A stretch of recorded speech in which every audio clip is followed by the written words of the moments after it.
Love Life's newest collaboration has caught quite a bit of attention in the Love Life community. It's not a new game announcement nor the announcement of a new song, it's simply a pop-up store collaboration in Japan. But the way they went about marketing it was very interesting. Silhouettes of the characters appearing in the collab, who are confirmed to be Aqua and Muse, were shrouded in darkness, leading many to speculate the pairs and trios that were made for this event. This caused a ton of engagement in everyone, and a little fun game to play as they revealed the silhouettes during the course of a week. With that being said, let's discuss it a little more. Alright, so here we have the pairings for the Muse and Aqua special collaboration visual, thanks to Idol Story. There is the original Japanese tweet, but I can't read that, and I don't want to use Grok right now. Anyway, I mentioned it in the intro, but I can say right now this entire collab is something that you and I are probably never going to experience. 99% of you are not going to experience it. I know I have some like Japanese fans or shoe cream, stuff like that. But for right now, this is only going to be in this city right here in Japan. So, along with being only in February 1st to March 1st. But anyway, the way they went about marketing this is very, very interesting. They spent about a week building up hype in order to basically show off these silhouettes. Like for example, it started in January 16, 2026, and as we keep scrolling down, it eventually ended on January 22nd, so like it was literally about a week. And the whole point of this was to make people speculate. You know, for example, you have all these characters in very different pairings, some in 2, some in 3, and no one in 1, obviously. And the whole thing is, what's your prediction? Who's this character? Do you think this is Hanukkah?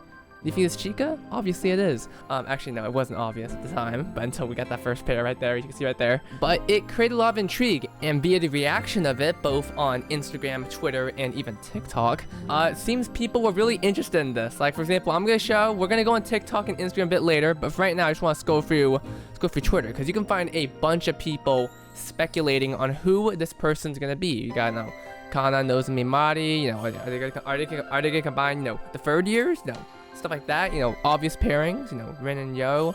One of my friends, Memo, right here, made some predictions. It was fun seeing people speculate right now. Some people were completely fucking off. Yeah, a lot of people thought it was Rin and Yo. A lot of people thought it was Rin and Yo. That's kind of crazy. Yeah, everyone keeps saying Rin and Yo. No matter what, right? No matter what, if I keep scrolling down, it's always fucking Rin and Yo, bro. Anyway, the way they were drip feeding this was really interesting. Like for example, they come out with first pair, art right here, Hanukkah and Chica right here. And firstly, I just want to say the original art style for this is actually low-key really good, even in modern day. I know a lot of people start getting nostalgic for this kind of art style that we haven't seen in a while. What we got? Nijigasaki, Leela, Hasunosora. Those art styles have basically shifted over time. So to a lot of old people, I'm not gonna try to use that in a derogatory sense. It was very, very captivating to them, you know. But it was really cool. I don't know what's up with the art here because it's a little bit pixelated for some reason. Like the anti-aliasing doesn't apply, something like shit like that. These pairings definitely were a bit odd. I remember people being caught off guard by it. Like, listen, this is one of the best parts about it. You didn't know who was gonna be paired up. Katori and Yoshiko? What? And then you got Yo in the middle. Like, I was not, okay, listen. I didn't make speculations, but I knew for a fact that was not Yo. That turned out to be Yo, so you really had to keep your mind open with this. Being frank for a second, this thing didn't really do much in a sense. Like, it wasn't like an announcement of a new game or merchandise of the sorts, but for the time being that it was around, I saw so many people discussing about this on Twitter. Okay, on Twitter, obviously I'm in an echo chamber, Love Life echo chamber, that's how it is. But on TikTok and Instagram, that's where I saw most of it, because in case you guys don't know, I'm in a little cosplaying scene. I follow a lot of cosplayers, a lot of cosplayer friends I have.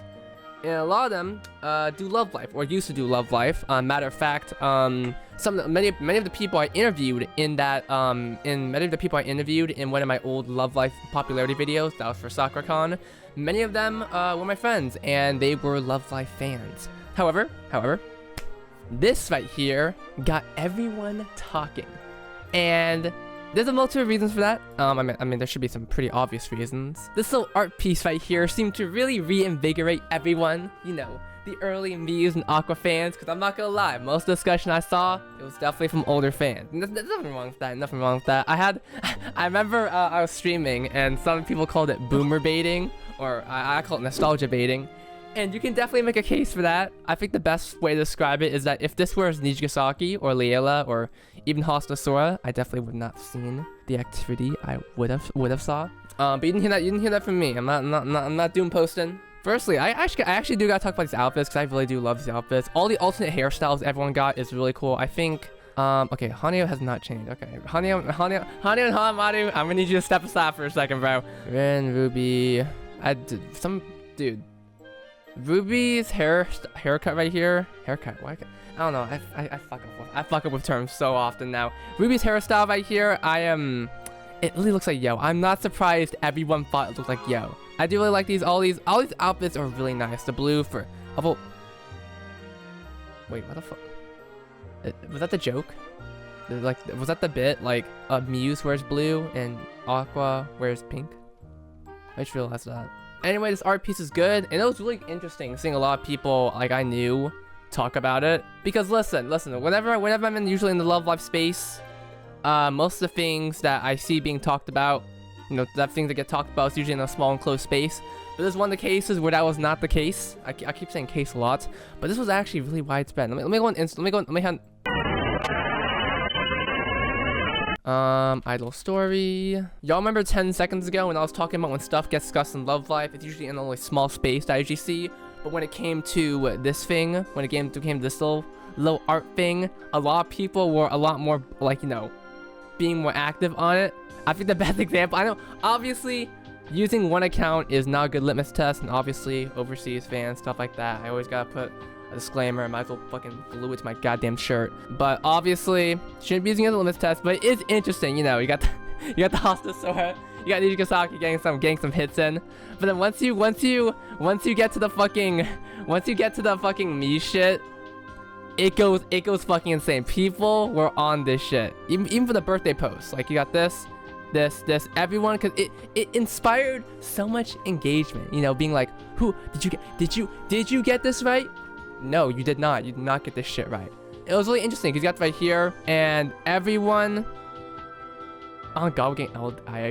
But back to what I was saying. When it came to these guys, everyone got fucking resurrected. You got comments saying it's 2016 again because Aqua's back. Someone's like, looks like a Sif app icon. So okay, I'm impressed. Few replies yet. Someone's gonna say bring back Sif.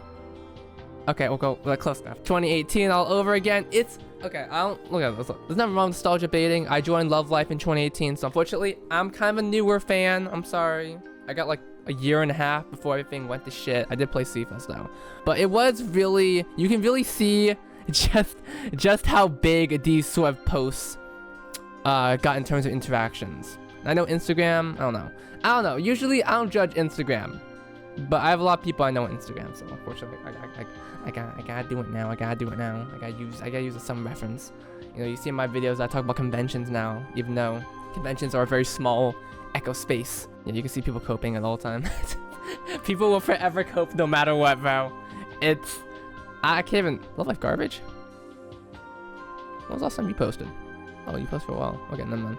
Oh, you follow me? What the fuck? It is really funny seeing all the reactions when people figure out this is just art. FYI, this is just gonna be acrylic stands, figurines. This is for Japan, a little promotional event.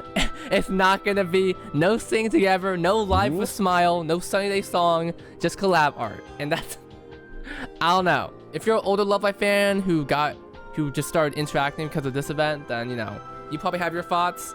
And any Love Live fans, I don't know, Bluebird fans, Hasunosora fans, you probably have your thoughts as well. It is really cool nonetheless seeing this, and also shows that it also shows what gets the clicks, what gets the most interactions. Because I can tell you right now, it is because of the silhouettes that cause this amount of interaction here. Let me see if I can find some on TikTok, because TikTok was a bit more different here.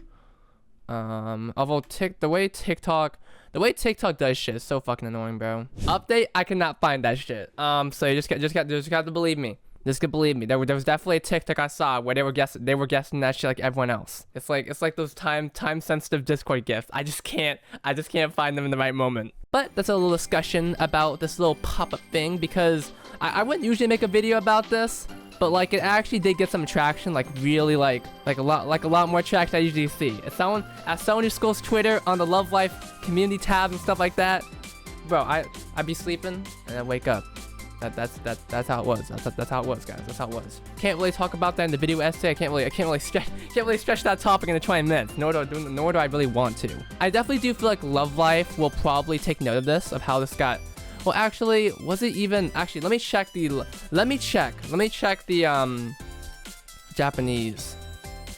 Okay, yeah, it held really good. I'm sorry. Yeah, okay. That held really good. That held really fucking good. Okay. You don't usually see those numbers. You do not usually see those numbers. Okay, so it definitely probably did hit crazy over both in global and also, yeah, people are posting CFUS things. They're getting nostalgic for this right now. And if we check the quote tweets, I think. Okay, fuck you, Twitter. Anyway, you can tell this went crazy because even the individual posts where they posted this stuff is like getting like over like almost 50k likes. Holy shit. But back to what I said, I definitely do think Love Life's gonna take note of this. They're probably gonna try to do it with later groups like Nijigasaki and stuff like that. And I can tell you right now, it probably won't have the same bang as it did for this because Muse and Aqua, I don't know, they're part of that era where they're iconic and also nostalgic. Maybe in a couple years, we'll start getting nostalgic for Nijigasaki. I mean, I'm already nostalgic for it. That group's probably gonna die, bro. No, we're not counting that CFUS shit, bro. I mean, they're probably gonna stay alive for a little bit longer. But yeah, you can probably see I'm being a bit more doomer poster. When you make a bunch of Love Life videos after a while and start seeing the shit that's happened over the course of history, you start to lose your optimism a little bit. I try maintaining my optimism, but now it's 2026, man. I don't really give a shit. So this art is definitely cool. This art is definitely cool though. I'm low-key curious to see if some people would cosplay them or make plans for them. Not gonna lie, I doubt it will happen, but who knows, man? Who knows? Anyway, that is Noodle here, shifting up the video ideas as per usual. But if you did enjoy this short little news commentary video, feel free to like or subscribe. You know, Love Life videos here, or Love videos there. I don't know which side I'm gonna put it on, but I don't know. I got a lot more things to talk about Love Life. Some things I can't really fit into the whole video essay format that I usually do. So who knows? Just make a quick little. My voice is dying right now. Make a quick little discussion about it, and we'll see how it goes from there. Anyway, yeah, that's all from me. Goodbye. Oh, that was a little bit weird. Goodbye. Okay, I'm gonna keep waving until it fades out.